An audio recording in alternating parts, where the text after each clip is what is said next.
शैलपुत्री वन्दे वाञ्छितलाभाया चन्द्रार्धकृतशेखरा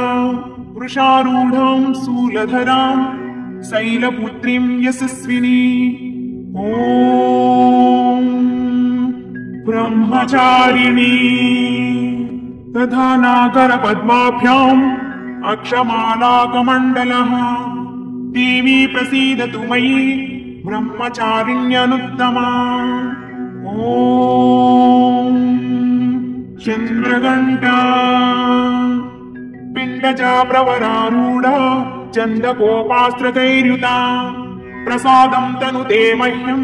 चन्द्रघण्टेति विश्रुता ॐ कूष्माण्डा सुरा सम्पूर्णकलशं रुधिराप्लुतमेव च दधाना हस्तपद्माभ्यां कूष्माण्डा सुभदास्तु मे ॐ स्कन्धमाता सिंहासनगता नित्यं पद्माश्रितकरद्वया सुभदास्तु सदा देवी स्कन्दमाता यशस्विनी ॐ कात्यायनी चन्द्रहासोज्ज्वलकरा शार्दूलवरवाहना कात्यायनी शुभं दद्या देवी दानवघातिनी ॐ कालरात्रि एकवेणी जपाकर्णा पूरा नग्नाखरा स्थिता लम्भोष्टिकर्णिकाकर्णी तैलाभ्यक्तशरीरिणी वामपादोल्लसल्लोह लताकण्टकभूषणा वरमूर्ध्वध्वजा कृष्णा कालरात्रि भयङ्करी ॐ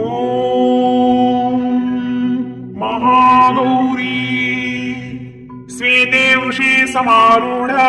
श्वेताम्बरधरा शुचिः महागौरी शुभं दद्यात् महादेव प्रमोददा ॐ सिद्धधात्री सिद्धगन्धर्वयक्षैर्यैः असुरैरमरैरपि सेव्यमाना सदा भूयत् सिद्धिदा सिद्धिदायिनी सर्वमङ्गलमाङ्गल्ये शिवे सर्वार्थसाधिके शरण्ये त्र्यम्बके देवी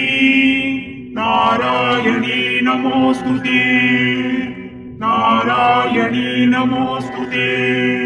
नारायणी नमोऽस्तुते।